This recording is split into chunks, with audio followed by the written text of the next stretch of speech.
우리의 찬양을 받으시기에 합당하신 그 하나님 앞에 함께 찬양하며 나아가겠습니다.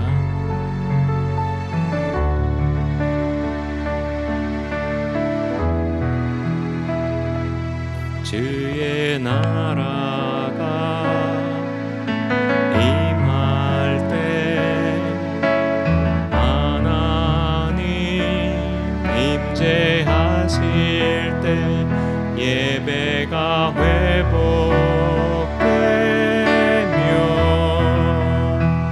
기적은 일어나네.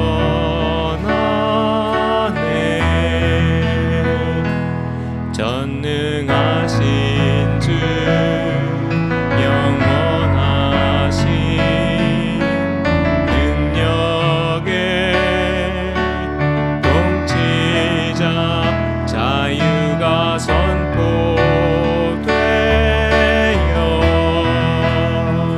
주 백성 돌아오네.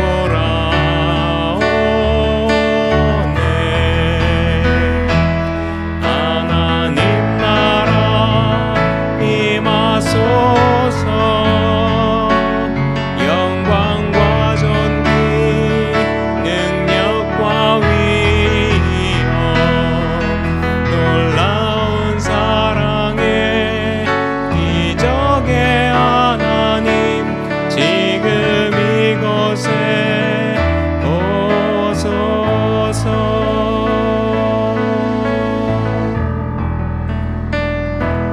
주의 나라가 임할 때 하나님 임재하실 때 예배가 회복되며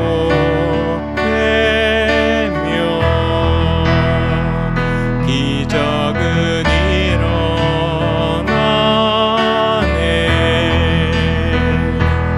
전능하신 주 영원하신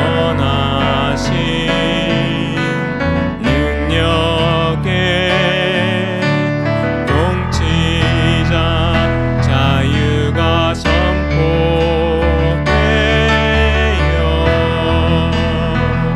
주 백성 돌아오네.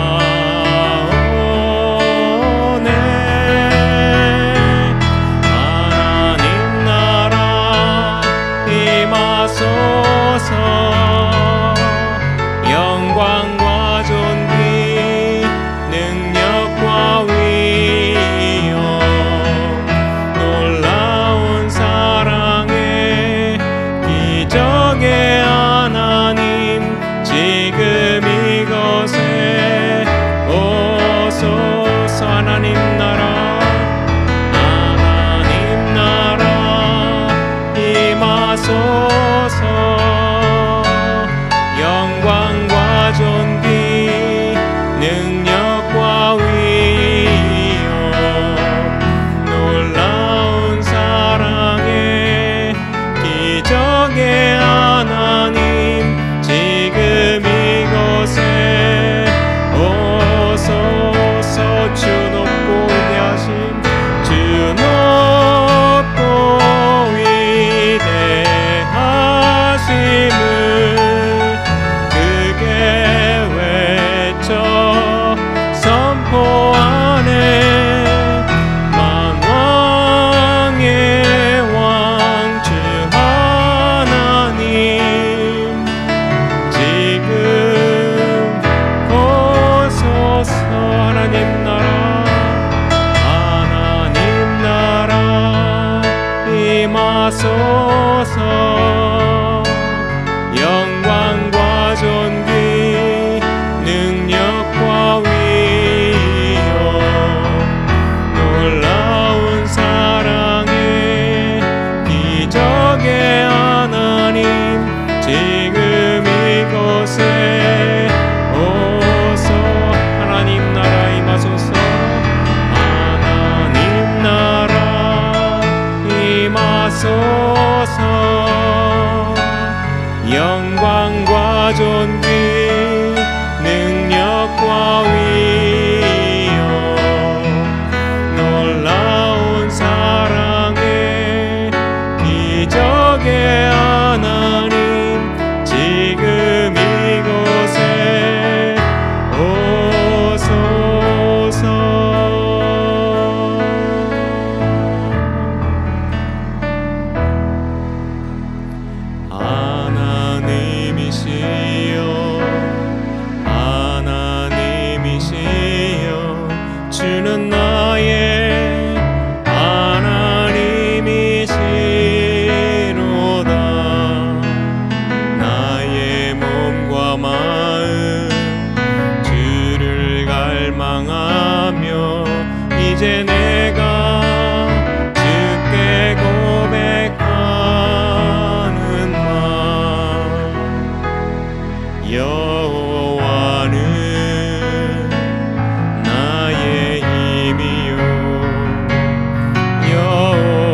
하나님이시여 주는 나의 하나님이시로다.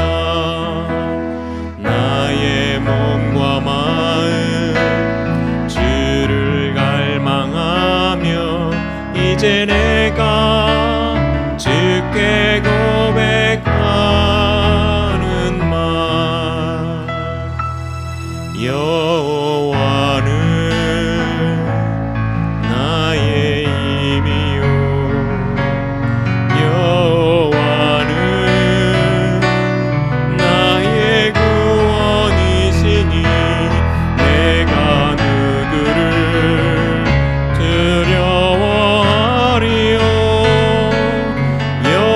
여호와는 생명의 피난처시니 주의 인자가 생명보다 나음으로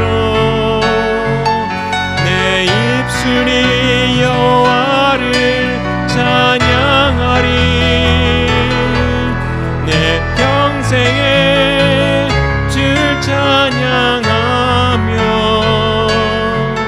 주의 이름으로 내 손 들리라. 주의 인자가 생명보다 나음으로 내 입술이 여호와를 찬양하리. 내 평생에 주를 찬양하며 주의 이름으로 내 손 들리라. 다시 한번 주의 인자가 생명보다 나음으로 내 입술이 여호와를 찬양하리. 내 평생에 주를 찬양하며 주의 이름으로 내 손 들리라.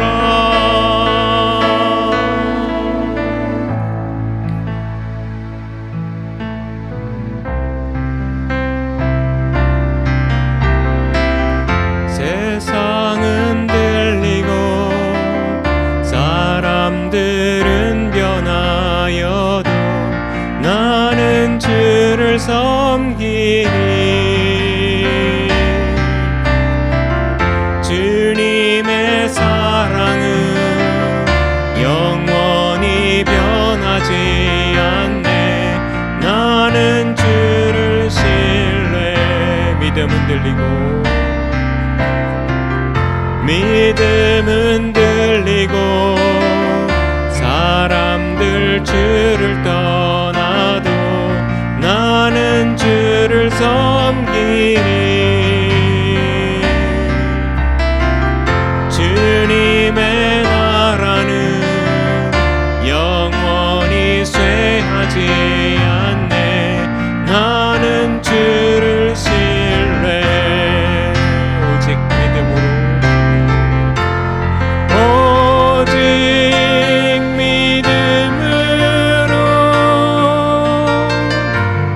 믿음으로 내가 살리라. 오직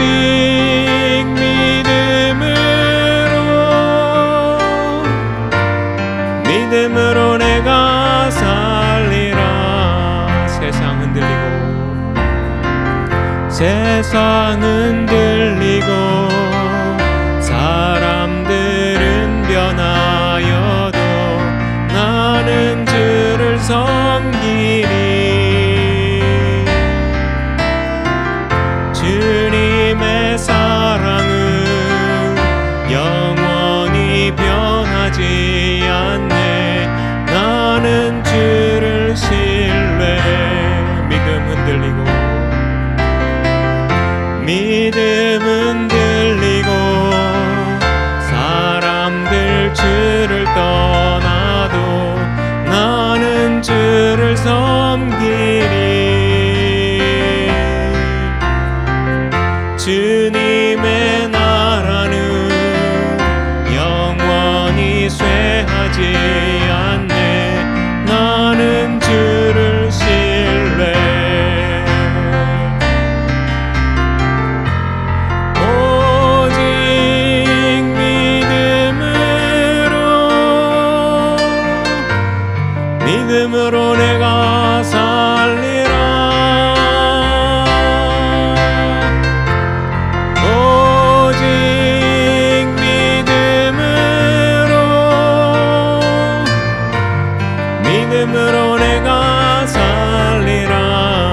오직 의인은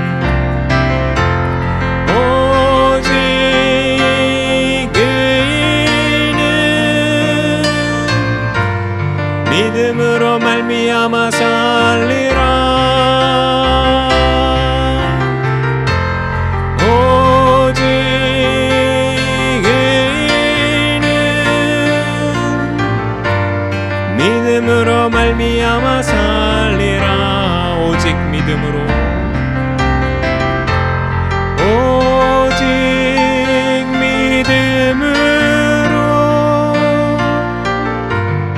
믿음으로 내가 살리라. 오직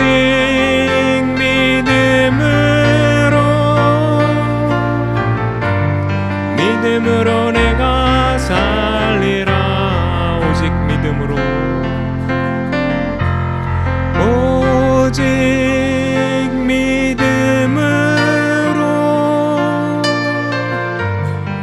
믿음으로 내가 살리라. 오직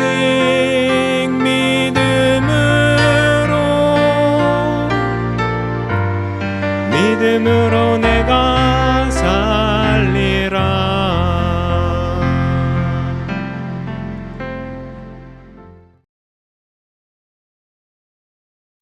자, 오늘도 여러분들 모두에게 하나님의 크신 은혜가 함께하기를 간절히 소망합니다. 이 로마서는 우리가 복음의 핵심을 기록하고 있다라고 얘기합니다. 예수 그리스도로 말미암은 속죄와 칭의, 그리고 구원의 확신과 또한 새 사람으로서의 변화, 또한 성도의 견인에 대한 확고한 구원에 대한 확증들, 그리고 하나님의 은혜, 의와 절대 주권, 그리고 성화와 하나님의 영광을 위한 삶, 이런 것들을 우리 기록하고 있습니다. 우리가 맥체인 성경 읽기로 성경을 읽어가는데, 성경을 읽으면서 그것과 함께 제가 몇 주 전에 로마서의 말씀을 같이 좀 읽었습니다. 그러면서 많은 장수를 읽은 게 아니고요, 이 로마서 1장을 가지고 몇 번을 반복해서 읽게 되어졌습니다. 말씀을 보면서 다시 한번 이 말씀이 얼마나 신비롭고 오묘하고, 또한 이 말씀 안에 굉장히 많은 의미들을 얼마나 함축해 담고 있는지, 보화가 담겨 있는지를 다시 한번 느끼면서 읽었던 기억이 있습니다. 그러면서 이 말씀을 한번 다는 나누지 못하더라도 좀 나눠야 되겠다라고 하는 생각을 가지게 됐습니다. 자, 여러분들도 이 로마서를 그냥 쭉 읽어가는 게 아니라 다 깨닫지 못하더라도 성령의 조명하심 아래서 좀 하나씩 차분하게, 좀 이왕이면 좀 반복해서 읽을 수 있는 기회가 여러분들 안에 있었으면 좋겠습니다. 자, 오늘 바울은 자기 자신을 소개하면서 뭐라고 표현하냐면 1절에 보면요, 예수 그리스도의 종이다 이렇게 표현하고요, 또한 두 번째는 바울은 사도로 부르심을 받았다. 그러면서 또한 뭐라고 얘기하냐면 하나님의 복음을 위해 택정함을 입었다, 이런 얘기를 합니다. 하나님의 택하심을 입은 자라고 하는 것을 얘기하면서도 그는 그리스도의 종이다라고 표현하고, 또한 그리스도에게 사도로 부르심을 받았다라고 얘기를 합니다. 종이라고 하는 표현과 사도라고 하는 표현, 여러분들 사실은 의미적인 모습에서는 동일한다고 볼 수도 있겠지만, 종이라고 하는 말의 속에서는, 그 의미 속에서는 그 중심이 누구냐라고 하는 겁니다. 중심이 누구냐? 여러분들 주인이라고 하는 것은 그 소유가 누구일 거냐는 겁니다. 그러면 그 소유된 사람의 모든 주장과 권리와 주권이 다 인정되어집니다. 내 소유라고 할 때 여러분들 그것은 누군가 그것을 가져가면 죄가 됩니다. 내 소유라고 할 때 내 허락 없이 그것을 함부로 누군가가 사용하게 되어지면 그것은 잘못이며 죄가 됩니다. 여러분들의 집에, 우리 집에, 누군가의 집에 내 소유로 살고 있는데, 내가 또한 그 권한을 가지고 살아가는데 누군가가 들어오면 허락되지 않으면 어떻게 됩니까? 무단 침입이 되어지는 것이죠. 죄가 되는 거예요. 내 집에 있는 그 무엇인가를 누군가가 가져가면 도적질이게 되어집니다. 절도가 되어져요. 종이라고 하는 것은 그 중심이 누구냐라고 하는 겁니다. 그리스도의 종이 되어졌다라고 하는 것은 내 중심이, 모든 소유권이, 모든 주장이 내가 아니라 하나님께 있습니다 라고 하는 겁니다. 그 다음에 그가 뭐라고 고백하냐면 사도로 부르심을 받았다. 사도라고 하는 것은 무슨 얘기입니까? 역할을 얘기하고 있는 겁니다. 하나님 앞에 부름받은 역할이 무엇이냐라고 하는 겁니다. 자, 오늘 먼저 이 사도라고 하는 그 직무와 그 종이라고 하는 것과 그 역할에 대해서 우리가 살펴보고, 그러면 그 역할을 통해서 그가 하려고 하는 메시지가, 그 중심적인 요소가 무엇인가라고 하는 것을 우리가 좀 살펴보려고 합니다. 자, 첫 번째, 사도라고 하는 것은, 오늘 종이라고 하는 것을 빼고요, 사도라고 하는 것은 어떤 의미가 있습니까? 그 의미 속에서 보면 어떤 역할을 감당하느냐라고 하는 겁니다. 어떤 역할을 감당하느냐, 어떤 역할. 자, 여러분들, 오늘 우리가 사도라고 할 때 그는 사도를 누구라고 얘기하냐면 예수님의 택함을 받은 12명의 제자라고 얘기합니다. 12명의 제자. 거기에다가 사도라고 할 때 또 한 명이 붙습니다. 누구냐면 사도 바울입니다. 오늘 본문에 말씀하고 있는, 기록하고 있는 바울입니다. 12명은 그 예수님께서 친히 계시면서 그들을 부르셨고, 또한 가룟 유다가 자살하여 죽음을 통해서 마띠아를 새로 제비를 뽑아서 12명의 수를 채우게 되어지고, 그리고 이 사도 바울은 좀 이따 다시 자세하게 말씀드리겠지만 예수님의 부르심을 따라서 그가 사도가 되어집니다. 그러면 이 사도들이 감당할 일들이 뭐냐? 사도들이 감당할 일들이 뭐냐? 여러분들, 사도라고 하는 직분 자체는 그 사역을 위한 직분입니다. 그러니까 우리가 뭘 필요하냐면 그들이 어떤 일을 감당하느냐라고 하는 것은 굉장히 중요한 요소가 되어집니다. 사도라고 하는 직분 또한 그 여러 가지 그 역사 속에서, 말씀 속에도 보면 구약과 신약까지도 보면 나타나는, 초반까지 나타나는 직분이 뭡니까? 제사장이 있는데, 제사장은 어떤 역할을 감당하는 겁니다. 왕이라고 하는 것은요, 그것 역시도 직분을 감당하는 겁니다. 제사장은 제사를 드리고 말씀을 가르치고 재판을 하고 판결을 하기도 합니다. 초대교회 속에서 이 사도와 같은 역할을 감당했던 모습들이, 유사한 직분들이 나타납니다. 그것이 에베소 4장 11절에 나타나고 있는데, 그것을 뭐라고 표현하면 사도, 선지자, 복음 전하는 자, 목사와 교사, 이렇게 얘기합니다. 사실은 이 직분들은, 사도나 선지자나 복음을 전하는 자나 목사나 교사는 사실은 역할적인 측면 속에서는 비슷한 모습들입니다. 그래서 그들은 말씀을 전파하고 가르치고 하는 이러한 일들을 주로 감당하는 사람들입니다. 자, 핵심적으로 이 사람들은 어떤 사람들이냐? 예수 그리스도의 부활의 증인으로 살아가는 사람들입니다. 증인의 사명을 받은 사람들이라는 겁니다. 예수 그리스도의 생애에 그들과 함께, 예수와 함께 가르침을 받고 배움을 받고 예수님의 가르침을 받고 예수님의 행하시는 모든 일들을 보고, 그리고 죽으심과 부활까지 경험하고, 그리고 그런 통해서 예수님이 가르치는 말씀과 그 부활의 증인으로 살아가는 사람이 바로 사도들입니다. 자, 제가 일부러 말씀을 띄우지는 않았는데요, 오늘 사도행전 1장을 보시면 여러분들 마띠아를 제비 뽑을 때가 있습니다.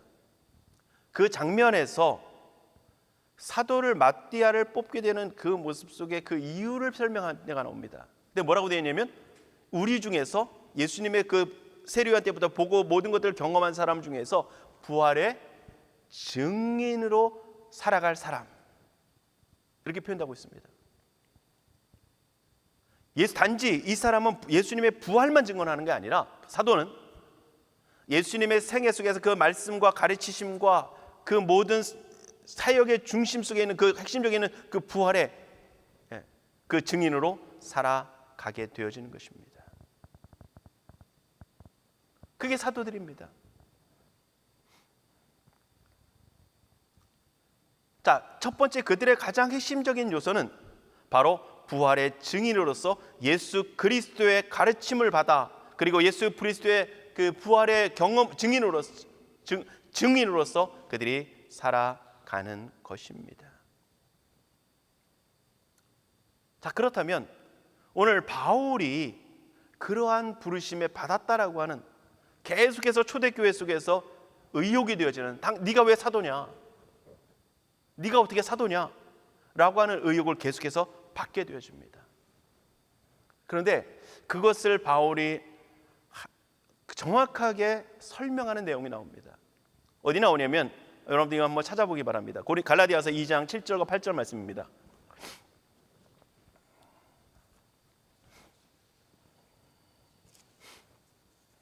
갈라디아서 신약성경 303페이지입니다. 2장 7절과 8절. 제가 읽겠습니다. 도리어 그들은 내가 무할례자에게 복음 전함을 맡은 것이 베드로가 할례자에게 맡음과 같은 것을 보았고, 베드로에게 역사하사 그를 할례자의 사도로 삼으신 이가 또한 내게 역사하사 나를 이방인의 사도로 삼으셨느니라. 자, 지금 베드로와 바울 자신이 사도로 부르심을 받은 것은 동일한 의미라는 겁니다. 자, 7절에 뭐라고 말씀합니까? 나는 지금 이방인의 사도로서 무할례자들에게 복음을 전하는 역할을 감당했다. 그걸 맡았다. 베드로는 유대인들 할례자들에게 복음 전함을 맡은 사람이다. 결국 무슨 얘기입니까?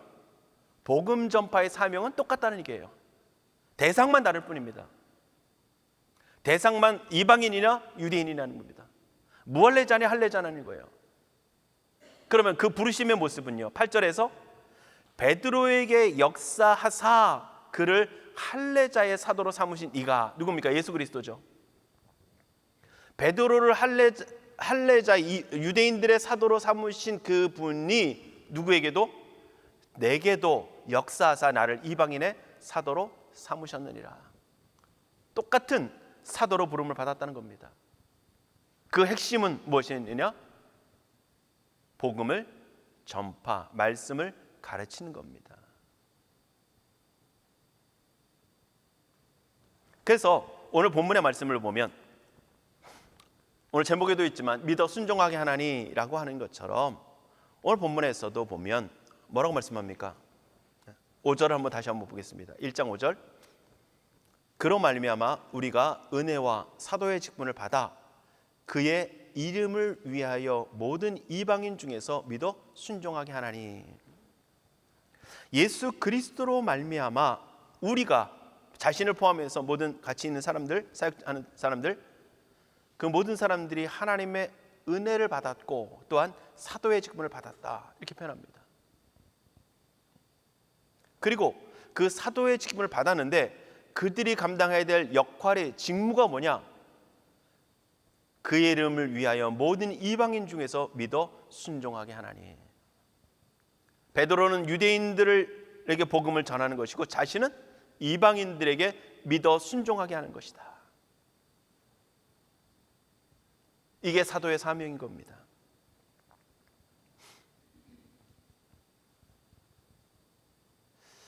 목회자는 사도는 아닙니다. 이번에 이제 교황이 새로 선출됐는데, 교황의 모습들을 보면 베드로의 후계자적인 그 영적인 역할을 한다고 얘기를 합니다. 우리는 그렇게 얘기는 하진 않아요. 목회자는 사도는 아니고요, 목회자는 제사장은 아닙니다. 그러나 그러한 제사장적인 역할, 사도적인 역할, 이 역할은 감당하게 되어집니다. 그래서 그들이 가진 직무, 이 역할들을 감당하게 됩니다. 이것은 여러분들 그 일을 감당하는 저에게도 중요한 요소지만 그 세운 지도자를 따라서 여러분들이 믿음의 생활을 같이 함께하는 여러분들에게도 굉장히 중요한 요소입니다. 왜? 저는 그 역할을 바르게 감당해야 되고 여러분들은 그것을 알아서 그것을 요구할 수 있어야 돼요.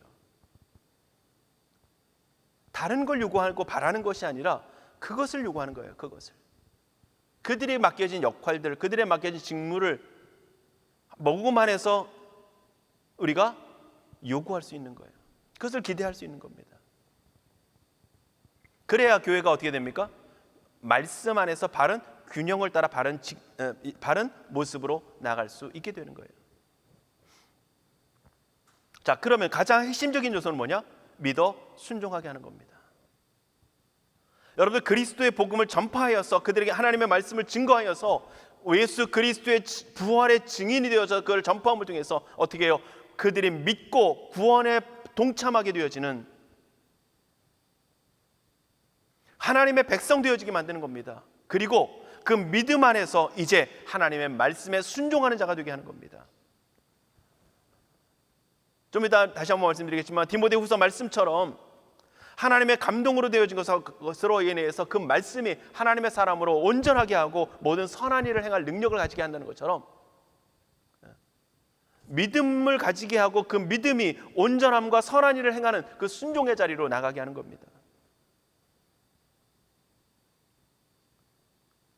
오늘 제가 복음을 전하면서 말씀을 전하면서 좋은 말씀을 전하는 게 아니라 예수 그리스도를 증거함을 통해서 여러분들 안에 믿음을 가지게 하고 그 믿음 안에서 여러분들이 그 말씀 안에 순종하는 자가 되기를 소망하는 겁니다.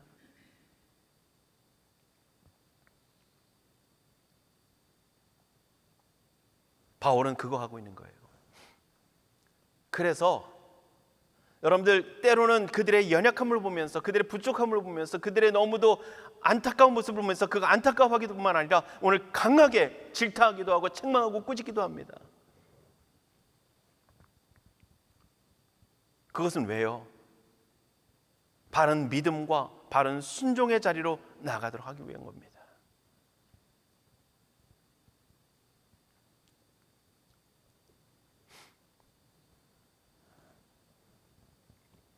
사랑하는 성도 여러분, 오늘 우리에게 중요한 건 뭐겠습니까? 교회 가운데 와서 물론 때로는 위로도 받아야 됩니다. 그런데 그 위로는요, 사람을 통해서 물론 주시기도 합니다. 하나님께서 옆에 있는 사람들을 통해서 믿음의 지체들을 통해서 주시기도 해요. 우리에게 주시기도 해요. 그런데요, 그 가장 핵심적인 위로와 능력과 그 참된 모습들은 어디서부터 주어지느냐? 하나님의 말씀으로부터 주어집니다. 하나님의 말씀으로부터. 그렇기 때문에 사도의 역할은 때로는 아픈 사람을 가서 당신 얼마나 힘듭니까? 주님이 함께 하십니다. 위하여 기도하겠습니다. 여러분들 위로도 필요합니다. 그런데 그들 안에 하나님의 말씀을 가르치고 일상적인 모습 속에서 말씀을 가르치고 그 말씀이 능력이 되어 역사되어지면 그 어떤 힘들고 어려운 순간에도 그 안에 들여진, 그 안에 배워진, 그 안에 새겨진 그 말씀이 그를 붙잡아줌을 통해서 위로가 되어지고 힘이 되어지는 겁니다. 물론 가서 옆에 있어주면서 함께 위로의 말을 건네는 것도 분명한 위로예요. 그러나 그것보다도 더 놀라운 하나님의 능력과 위로는 바로 그 말씀 안에 있다는 겁니다. 그래서 말씀을 가르침을 통해서 믿음을 견고하게 하고 그 믿음 안에서 어떤 상황과 형편 속에서도 순종하는 사람 만드는 겁니다.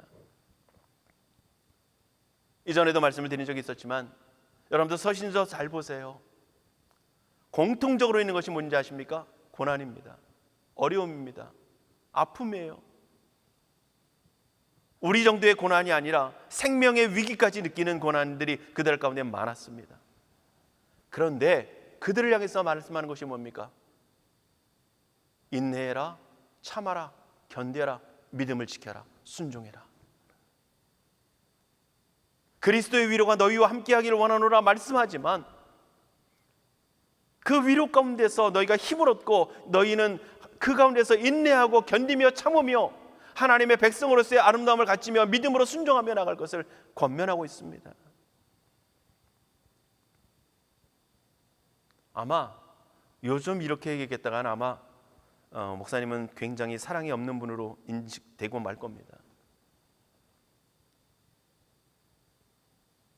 그러나 진정한 위로와 능력은요, 사람에게서부터 오는 것이 아니라 하나님의 말씀에서 온다는 사실을 여러분들이 기억할 수 있기를 원합니다. 우리가 좀 전에도 오직 믿음으로 말미암아 살 거리라 말씀을 찬양한 것처럼요, 그 믿음이 어디에 있겠습니까? 근거가 내가 가진 어떤 확신이 아니라 하나님의 말씀인 겁니다. 하나님의 존재 자체인 거예요. 그 존재 자체로부터 그 말씀으로부터 주시는 그 은혜가 우리를 경고케 하고 우리를 견디게 하고 이기게 하고 승리케 하시는 거예요.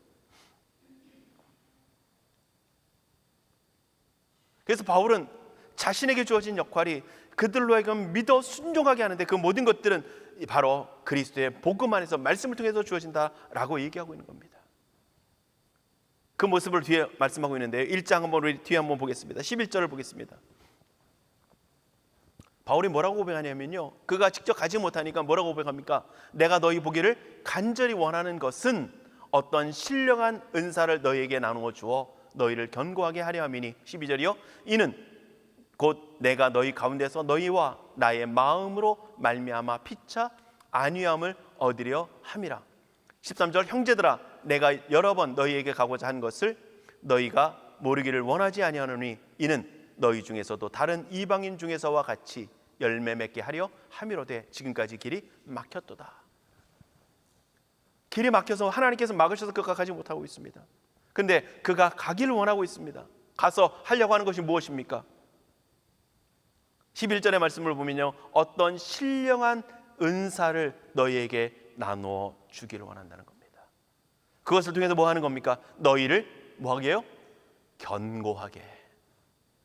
그리고 12절에 뭐라고 말씀합니까? 그것으로 인하여 너희와 나의 믿음이 피차 안위함을 얻게 하려 합니다. 그들로 하여금 말씀 안에서 신령한 은사라고 하는 것은 어떤 눈에 보여지는 어떤 그가 고린도서에 나타났던 어떤 은사를 말하는 것이 아닙니다. 현상적인 은사를 말하는 것이 아니라 하나님의 말씀을 얘기하고 있는 거예요. 하나님의 주시는 말씀, 이 말씀을 의미하고 있는데 그 말씀을 신령한 은사로 표현하고 있고 그 말씀을 나누어 줌을 통해서 뭐 어떻게 해요? 너희를 견고하게 하는 겁니다. 오늘 하나님의 말씀을 통해서 우리를 견고하게 한다는 겁니다. 그 우리의 믿음을 견고하게 하고 그것을 통해서 믿음으로 말미암아 피차 위로를 얻는. 여러분들, 바울도 그리고 성도도 고린도 교회, 로마 교회 성도도 같이 그 말씀을 함께 나눔을 통해서 믿음이 견고해지고 그것뿐만 아니라 서로가 영적인 같이 공감대가 이루어지고 함께 은혜의 자리에 공감함을 통해서 어떻게 해요? 안위함을 얻게 된다는 겁니다. 이게 영적인 교제예요. 진정한 영적인 교제입니다. 말씀을 은혜를 받은 것을 함께 나누고 함께 교제하고 하면서 거기서 서로가 서로에게 이야기를 듣고 나누면서 은혜가 되어지고 힘이 되어지고 말씀의 능력이 그들 안에 서로가 함께 이루어지고 그러면서 공감대가 이루어지고 공동체가 형성이 되어지고 그러면서 뭐에 이루어집니까? 서로가 위로를 얻게 되어지는 것.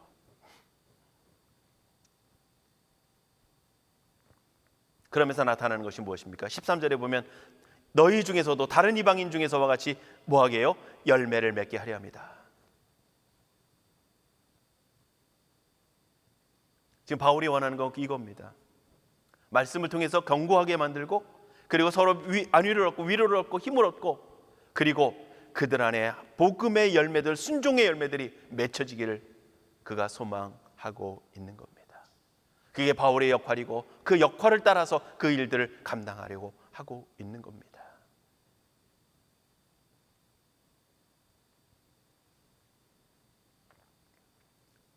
사랑하는 성도 여러분, 오늘 복음은, 말씀은, 하나님을 믿는 신앙은 내 만족을 위하고 내 어떤 유익을 위하고 내 어떤 풍족함과 내가 원하는 바를 소망하기 위함이 결코 아닙니다.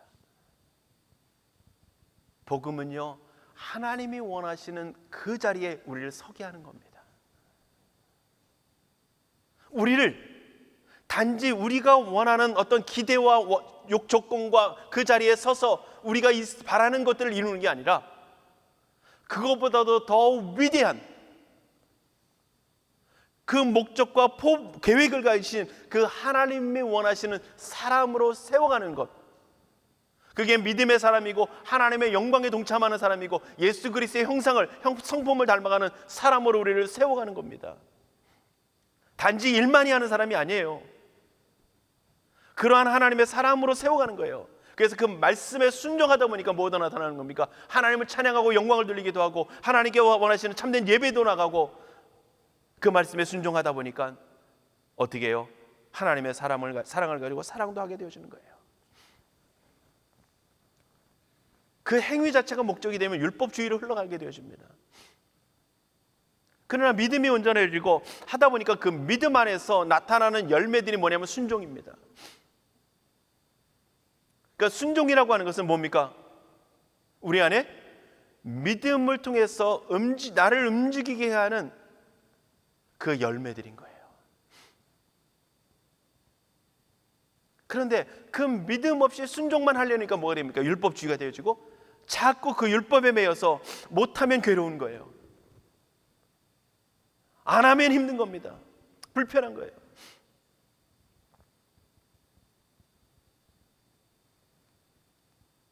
근데 여러분들, 진짜 예전에는 물론 좀 그런 게 좀 무섭지만 진짜 자녀를 사랑하는 마음이 진짜 순전하면 아픈다 그러는데, 야, 일어나 학교 안 가? 옛날처럼 죽어도 학교 가서 죽어. 옛날에 그랬잖아요. 학교 못 가는 것보다 그 아픈 아이가 걱정인 거잖아요. 하나님께서 우리가 순종 못하는 것은 우리가 영적으로 곤고한 가운데 병들어 있는 가운데 있는데, 하나님 우리를 사랑하시는데 우리의 영혼의 침체와 우리의 영혼의 아픔 가운데 있는 그 모습을 더 안타까워하시지, 우리가 병들었음에도 불구하고 하나님 앞에 온전하지 못하게 나가지 못하는 모습을 가지고 책망하시는 하나님이 아니라고 하는 거예요.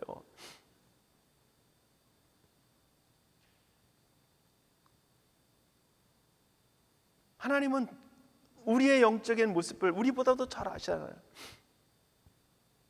순종 못하고 있으면 왜 순종 못하고 있는지, 너 왜 믿음 없니? 하나님 책망하실까요? 병들어서 우리 가운데 고통하고 있고 영적인 침체 가운데 서덕이고 있는 우리 모습을 보시면서 마치 몸살로 펄펄 끓는 아이를 보면서 너무도 안타까워 가고 이 아이의 열을 어떻게든 식히려고 하는 그 부모처럼, 아니 그 이상으로 주님은 우리를 보면서 안타까워하실 겁니다.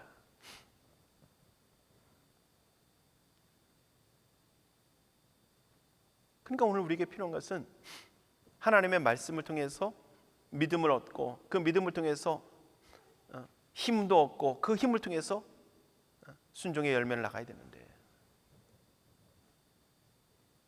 그게 교회 가운데서 우리가 목회자와 성도 간에 해야 될 일들이고요. 그러한 자리로 오늘 하나님 우리를 서기를 원하고 계십니다. 그래서 때로는 연약할 때에는 교훈과 책망과 바르게 함과 의로 교육하게 유익해서 하나님의 사람으로 어떻게 해요? 온전하게 하는 겁니다. 이걸 좀 전에 말씀드린 것처럼 말씀해 건강하게 하는 거예요. 건강하게. 그래서 모든 선한 일을 행할 수 있는, 믿음으로 충만하게 건강하게 만들어서 모든 선한 일을 행할 능력을 갖추게 하는 겁니다.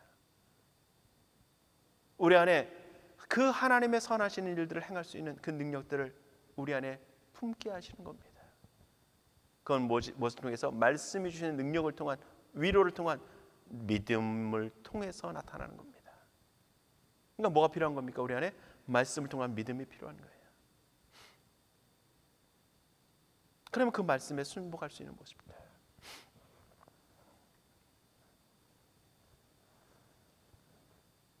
여러분들 오늘 우리에게 무엇이 필요하겠습니까? 우리에게 교회 가운데 와서 오늘 우리가 바라볼 것이 무엇이겠습니까?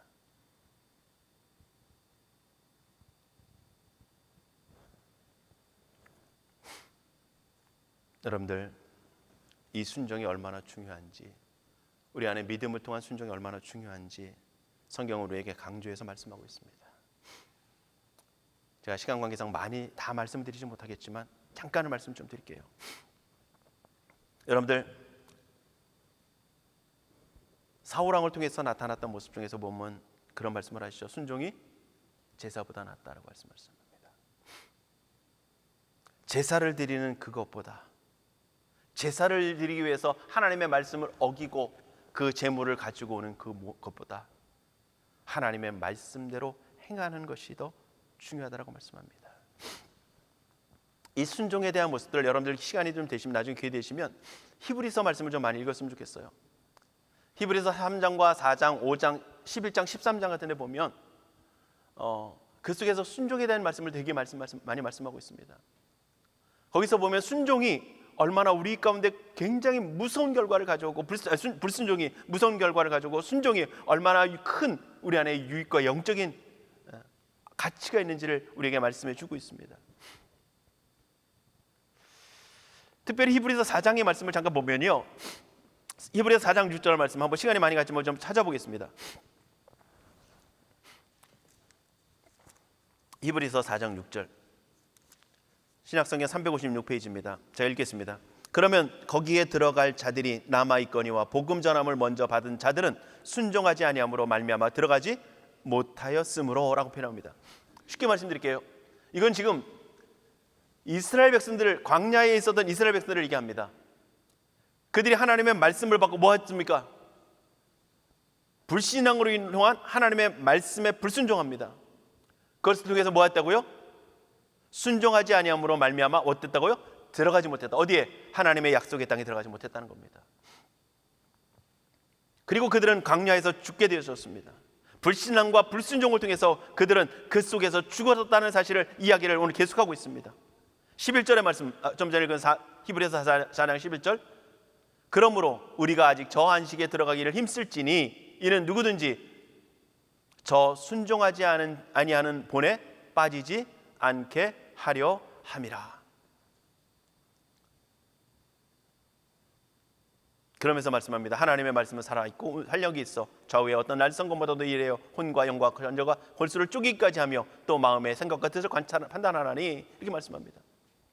오늘 우리라고 뭐 하라고요? 저 안식에 들어가기를 힘쓰는데 그러기 위해서 우리에게 필요한 게 뭐다? 순종이라고 하는 겁니다.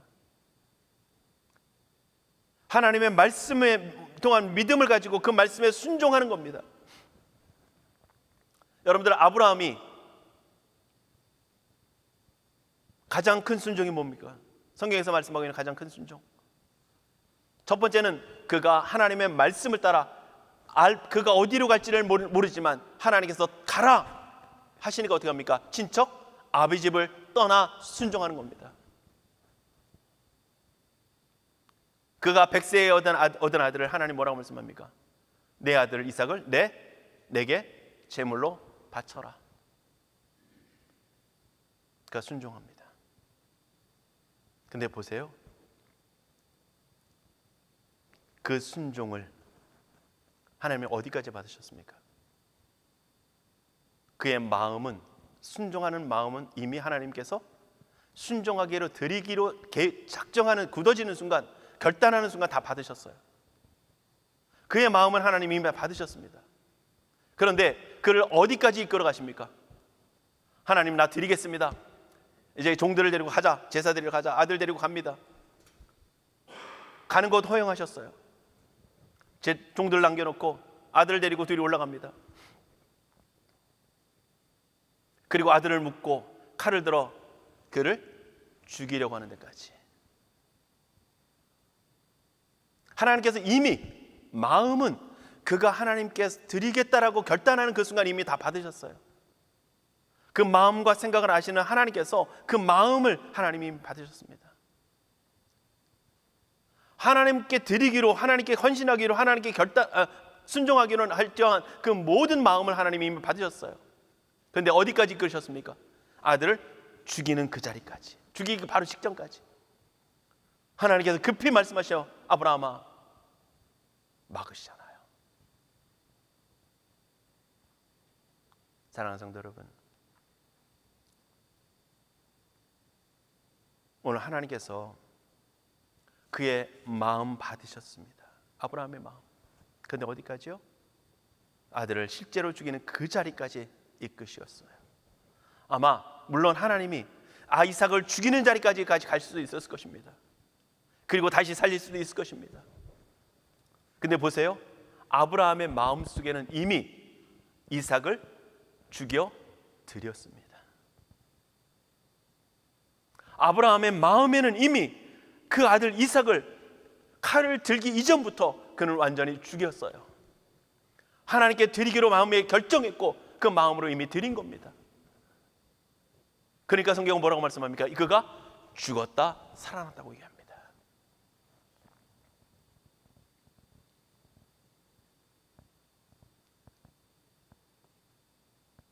사랑하는 성도 여러분, 이게 바로 순종입니다.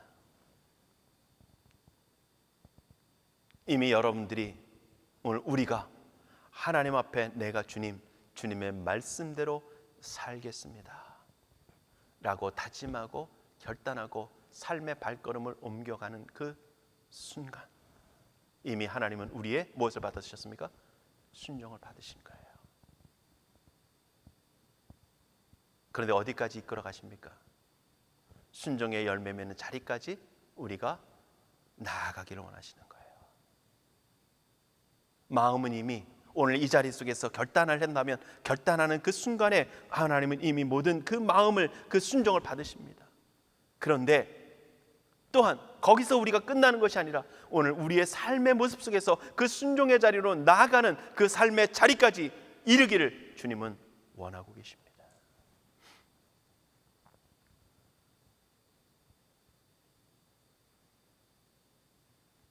이러한 순종은 믿음에서 비롯되어진 것이고요.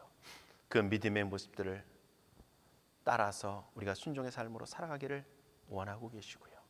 그 일들을 그렇게 살아가도록, 세워가도록 말씀을 가르치고, 때로는 재촉하고 격려하고, 때로는 훈계하고, 때로는 좀 더 반복해서라도 말씀 가운데 거하도록 하는 것,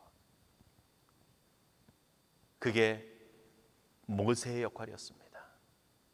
율법을 받은 다음에 백성들에게 낭독했고요. 그가 죽기 전에도 어떻게 합니까? 백성들을 다 모아놓고 그 율법을 다시 한번 낭독합니다. 그리고 율법대로 말씀대로 살아가는 하나님의 백성 삼도록, 믿음과 순종의 삶을 살아가도록 그들에게 말씀을 다시 한번 가르칩니다. 사랑하는 성도 여러분, 바울은 고백합니다. 나는 그리스도의 종이다. 나 바울은 예수 그리스도의 종이다. 오늘 1절의 말씀처럼 보면 예수 그리스도의 종 바울은, 6절 말씀 우리가 읽은 것처럼 너희도 그들 중에 그리스도의 것으로 부르심을 받았다 이렇게 말씀합니다.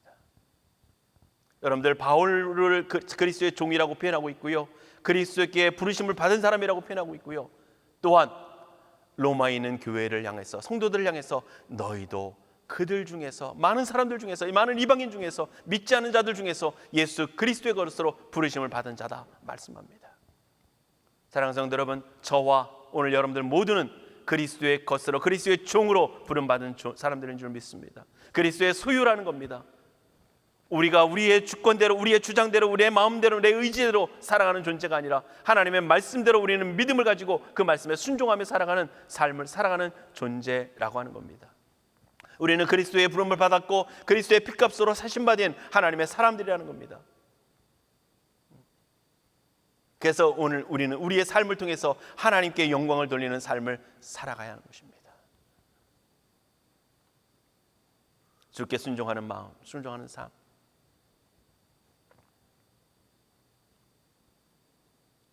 사랑하는 성도 여러분, 오늘 우리 안에, 우리 장로님도 기도하시지만 많은 안타까움들이 있을 것입니다. 우리가 뭘 봐야 되겠습니까?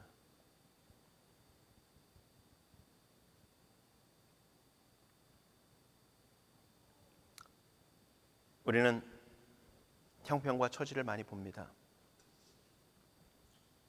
상황과 여건들을 우리는 많이 보기도 합니다. 그러나 분명한 것은요, 우리를 인도하시는 분은 하나님이십니다. 전 그걸 신뢰합니다.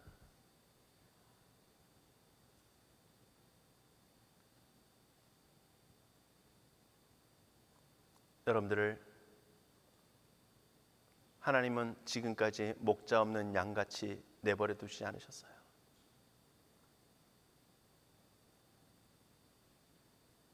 저에게도 그렇게 해오셨고요. 또한 오늘 우리 가운데도 그렇게 행해 오신 줄 믿습니다. 때로는 우리가 영적으로 방황할 때도 주님은 우리의 곁에서 우리를 안타까워하시며 바라보셨고요.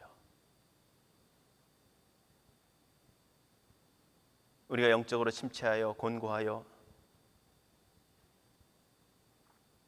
하나님 안에서 좀 방황하는 그 순간에도 하나님은 우리를 책망한 것이 아니라 열이 펄펄 끓는 그 아이를 바라보며 안타까워하며 열을 식히려고 하는 그 부모처럼 우리를 목자 없는 양같이가 아니라 하나님의 직접 그 여러분들의 영혼을 만지시며 돌보시며 이끌고 계셨다는 사실을 기억할 수 있기를 원합니다.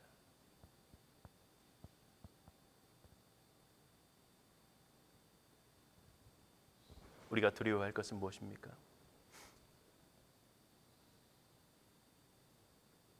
주님의 사랑을 더 많이 느끼면서 우리가 기억할 것은요, 우리가 두려워할 것은 우리의 믿음을 점검하는 겁니다.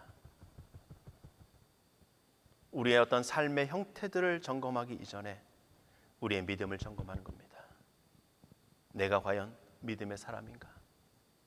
내가 과연 하나님을 진짜 신뢰하고 있는가? 내가 과연 하나님을 온전히 붙잡고 있는가? 그 믿음에 의해서 하나님을 의지함을 통해서 하나님을 사랑함을 통해서 내가 주님 앞에 주님이 말씀하시면 아브라함이 이삭을 바치는 것처럼 충분히 온전히 기꺼이 드릴 수 있는 믿음이 있는지,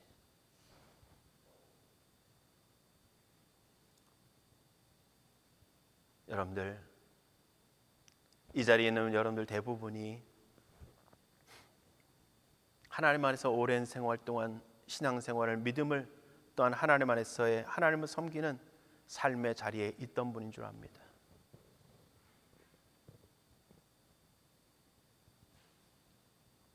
그렇다면 얼마만큼 믿음의 사람으로서 지금 여러분들이 하나님 앞에 서 있는지,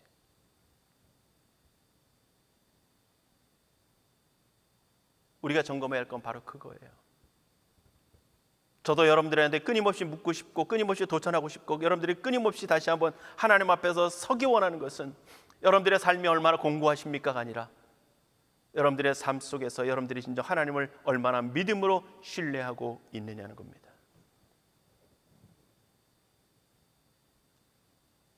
우리의 삶 속에 공고함은요 끝이 없습니다. 우리의 삶 속에 문제는, 어려움은 반복될 수밖에 없습니다.